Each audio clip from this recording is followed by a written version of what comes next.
경제 현안을 보다 쉽게 풀어보는 경제 읽기 시간입니다. 오늘도 다양한 경제 이슈들 김대호 경제학 박사와 함께 짚어보겠습니다. 어서 오세요. 네, 반갑습니다. 예. 정부가 자동차 제조사들의 국내 전기차 배터리 정보를 공개하라고 권고를 했습니다. 그리고 연이어서 몇 곳이 공개를 했고 그동안 비공개를 고수했던 벤츠 차량도 배터리 정보를 공개를 했거든요. 일련의 과정 좀 긍정적으로 보십니까? 예, 최근에 이 전기차 화재가 도처에서 일어나서 국민들의 불안감이 커지고 있는데요. 그런데 그동안에 우리가 전기차나 자율차들이 그 기능의 핵심이라고 하는 이 배터리를 어디 제품을 썼는지 이것을 알 수 없게 영업 비밀이라 해서 깜깜이로 숨겨 왔었거든요. 네. 이 배터리는 어느 회사가 만들었냐에 따라서 아직도 기술 격차가 크고 또 가격 차이도 적지가 않습니다. 우리가 보통 음식점에서 반찬을 하나 시켜 먹어도 원산지를 알 수가 있는데 자동차의 생명, 전기차의 생명은 사실 배터리에 있습니다. 배터리를 어떤 제품인지 알 수도 없는데 연이어 이제 화재가 나다 보니까 국민들의 불안감이 굉장히 정폭이 됐는데 네. 이 대목과 관련해서 정부가 이 배터리 부분에 대해서 전기차 제조업자, 모든 업자, 국내 수입업자를 막론하고요. 제발 좀 공개를 하라. 그래서 행정, 자발적 공개 권고라는 행정 조치를 했습니다. 네. 사실 그동안에는 이 배터리 부분에 대해서는 일체 개입 자체를 하지 않았습니다. 그런 관점에서 보면 소비자 알 권리 또 선택 권리라는 측면에서 일단 진일보했다고 볼 수가 있고요. 사실인데 자발적 공개이기 때문에 공개를 하지 않았을 때 어떤 때릴 수 있는 법적 강제력은 아주 미미합니다. 예. 정부가 왜 이렇게 제한적 선택을 할 수밖에 없었냐면요. 갑자기 이런 조치를 취했을 때 이것이 다른 나라와의 통상마찰 문제가 생길 수도 있기 때문에 1단계로 일단 자발적 권고, 공개 권고 조치를 취했는데 다행히도 현대차, 기아차를 비롯한 국내차는 물론이고 현재 그동안에 끝끝내 공개를 하지 않겠다고 버텨오던 벤츠라든지 또 외국산 회사들까지도 공개를 하기에 이르렀습니다. 일단 많은 궁금증이 풀어졌고요. 또 실제로 벤츠라는 회사 이번에 청라지구에서 화재를 낸 문제된 자동차 차종인데요. 억 단위가 넘어가는 세계에서 현재 나와 있는 제품 중에서 가장 비싼 고가의 차인데도 불구하고 의외로 여기서는 중국산, 그중에서도 중국산 중에서도 좀 더 싼 제품을 예. 많이 썼다라는 사실이 이제 확인이 됐는데요. 물론 중국산이라고 해서 반드시 사고가 더 난다든지 이런 어떤 단정, 우리가 예단을 가질 필요는 없습니다. 그러나 배터리 실명제를 하게 되면 배터리 회사에서도 그만큼 더 자기 회사 이름을 걸고 책임을 지고 만들 수 있다. 그런 면에서 좀 진일보한 정책이라고 볼 수가 있겠습니다. 예. 네, 이번 사건을 계기로 그러면 전기차에서 배터리의 품질이 굉장히 중요해진 건데 그러면 향후 전기차 시장에서 한국 배터리 제조사의 주도권도 확대가 될 수 있을까요? 지금요, 전 세계 배터리 기술의 분포를 보면 한국이 기술 면에서는 가장 앞서 있습니다. 예. 특히 3원계 배터리라고 했어요. 세 가지 소재를 쓰는 망간, 니켈 등을 쓰는 이 3원계 배터리는 한국이 아주 압도적인데 문제는 이게 성능도 좋고 또 한 번 충전하면 더 가는 시간도 길고 한데 이게 좀 비쌉니다. 그러다 보니까 이제 일부 회사들은 한국산을 좀 덜 쓰는 이런 경향이 있었는데 이번 사건을 계기로 이제 배터리 실명제, 배터리의 실제 제작사를 알게 되면 사람들이 좀 더 고제품 쪽으로 움직이지 않겠냐. 그래 됐을 경우에 한국산 배터리가 좀 더 유리한 고지에 들어서는 그런 장점은 있는데요. 예. 그렇다고 해서 완전히 호재만 있는 것은 아닙니다. 지금 배터리를 만드는 기술이 크게 두 가지로 구분이 되어 있습니다. 하나는 지금 말씀드린 우리가 가장 앞서 있다는 3원계 배터리. 이게 성능도 좋은데 이게 상대적으로 화재가 좀 더 많이 나는 편이에요. 그에 반해서 지금 두 번째 배터리 기술 사양을 보면 중국 CATL 등이 주도하는 인산철 LFP라는 이 배터리가 있는데 이것은 한 번 충전해도 가는 거리가 좀 적고 예. 무게도 많습니다. 그런데 상대적으로 가격이 싸고 여기서는 화재가 잘 안 나요.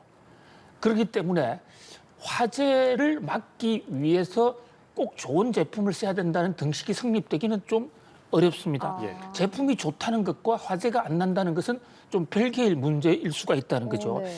그런 면에서 쟁점은 우리가 지금 삼원계 부분에서 제일 앞서가 있지만 우리나라 자동차 배터리 회사들도 화재를 안 일으킨 건 아니거든요. 그런 면에서 결국 기술 개발, 화재 없는 안전한 배터리 생산, 이 대목이 가장 중요한 배터리의 성패를 좌우하는 최대 요인으로 부각할 것으로 보여집니다. 예, 궁극적으로는 성능을 향상시키면서 화재 위험 발생 위험도 좀 낮추는 배터리 제조를 좀 연구를 해야 될 것 같고, 관련해서 정부가 여러 가지 종합 대책을 다음 달까지 내놓기로 했는데 거론되고 있는 대안들을 몇 가지 좀 살펴보면요. 전기차 충전기의 지상 이전 얘기가 나오고 있고요. 또 과충전 방지 장치 보급 확대 방안도 나오고 있는데 이런 몇 가지 대안들을 좀 살펴보셨을 때 예. 효과가 좀 있다 보십니까? 예, 핵심적인 대목을 지적을 해 주셨는데요. 예. 전기차 배터리의 그 실명제를 통해서 어느 회사 제품인지를 알았다고 해서 화재를 완전히 막을 수 있는 것은 아니거든요. 그렇죠. 하나의 참고 자료일 뿐이라고요. 가장 중요한 것은 지금 우리나라의 주거 형태 중에 신설 아파트들의 대부분은 지하에 주차장이 집중돼 있고 또 그 안에 충전기가 설치되어 있습니다. 그러다 보니까 충전하는 과정 그 전후에 화재가 많이 일어나거든요. 예. 과연 이 대목을 어떻게 할 것인가. 그래서 정부가 충전기를 지상으로 끌어내는 방법. 그런데 그것도 강제하기도 어렵기 때문에 그게 인센티브를 주는. 그런데 많은 아파트들의 경우에는 지금 지상이 다 공원화되어 있는 상태에서 과연 지상 충전소를 만들 충분한 공간이 있느냐. 예. 이런 문제가 현재 하나의 쟁점이 된다고 볼 수 있고요. 자, 또 하나는 이번 청라지구 지하 주차장 대규모 전기차 화재 사건의 경우에는 화재가 났는데 스프링클러가 제대로 작동을 하지 않아서 화재 끄는데 시간이 훨씬 더 예. 많이 걸렸습니다.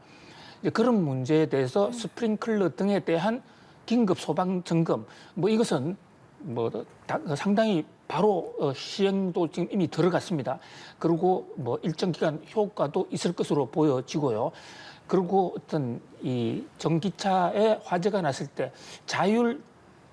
진화를 할 수 있는 이런 장치들까지도 다양하게 정부가 지금 구상을 하고 있는데 정부의 고민은 두 가지 점으로 보입니다.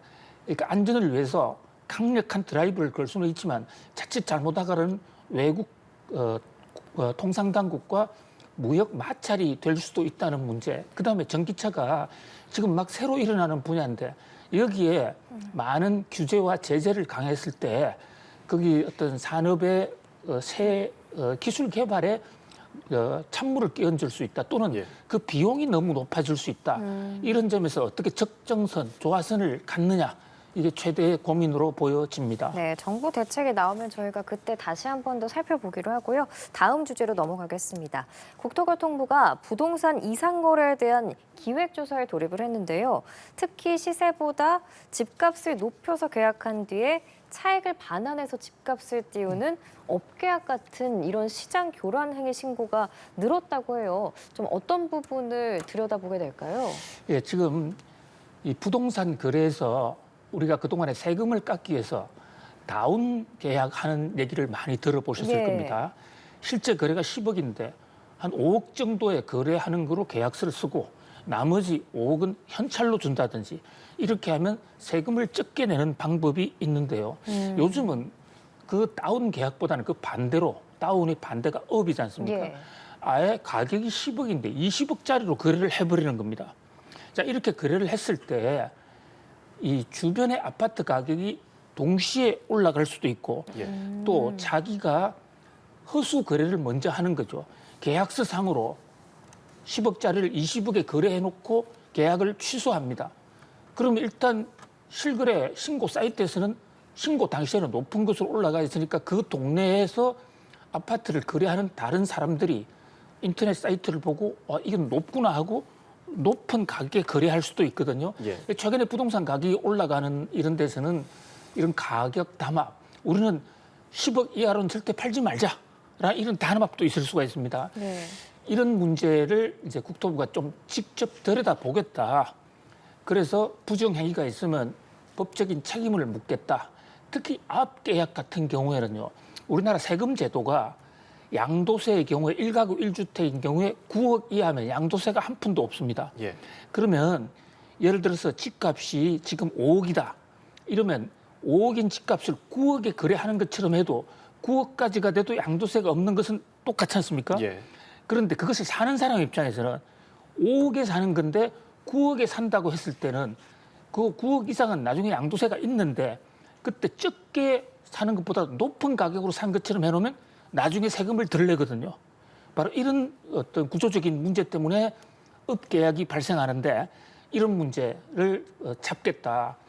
그러니까 업계약으로 10억짜리를 20억에 거래해놓고 나머지 10억은 계약이 끝난 후에 돌려줍니다. 예. 이런 형식으로 진행이 되는데 이것을 이제 국토부가 특별 점검반을 구성하겠다는 점검반을 구성하면 현찰 거래 부분은 충분히 파악을 할 수가 있죠. 그만큼 지금 국토부가 보는 것은 일부 지역이지만 일부 지역의 아파트 거래가 급증하고 가격이 생각보다도 더 많이 오르는 지역이 일부 있는 것 같아. 예.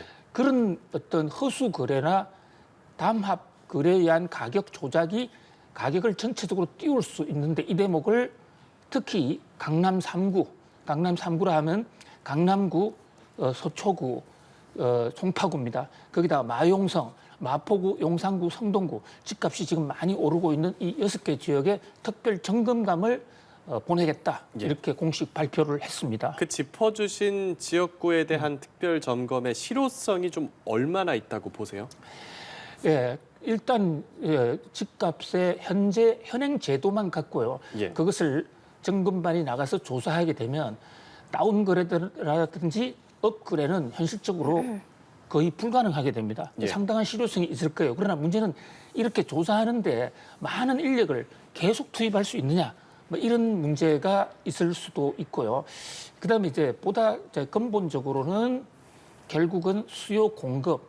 그래서 공급량이 어느 정도 늘어날 것이라는 안정감이 생기면 애당초부터 이런 허수 거래를 할 동인, 인센티브가 없어지거든요. 이렇게 정부가 88 대책으로 지금 공급을 늘린다고 했고 일조로 공급을 늘리고 있습니다. 그러니까 공급 확대와 함께 거래 담합이라든지 부정행위도 막겠다. 현장에서의 일탈 행위를 막는 데는 상당한 효과가 있을 것으로 보여집니다. 예, 알겠습니다. 마지막으로 이제 이 주제 짧게 보도록 할게요. 온라인에서 가구 구매하는 분들 많으실 텐데 배송비와 반품비 등에 대한 주의가 요구되고 있습니다. 뭐 제품 가격보다 더 높은 금액을 청구한 사례도 있다고요? 그렇습니다. 이 온라인 쇼핑 지금 폭발적으로 늘어나고 있고 실제로 가게에 가서 사는 것보다도 인터넷을 통해 사고 파는 게 대세를 이루고 있는데요. 예. 편리한 만큼 그에 따른 부작용도 지금 속속 신고가 되고 있는데 지금 특히 앵커님 말씀하신 대로 20만 원짜리 가구를 하나 사서 마음에 안 들어서 원하지 않은 거에서 반품을 했더니 반품비가 30만 원, 40만 원이 나오는 이런 황당한 케이스. 자, 이런 걸 막기 위해서는요. 사기 전에 그 약관을 좀 세세히 들여다볼 필요가 있고요. 또 현행법상 7일이 지나면 확정 구매가 됩니다. 확정 구매가 된 이후에는 반품을 안 해줘도 됩니다. 이런 문제가 있기 때문에 인터넷으로 구매했을 경우는 물건이 오는 즉시 자기가 원하던 제품이 맞는지 빨리 확인해 볼 필요가 있다고 하겠습니다.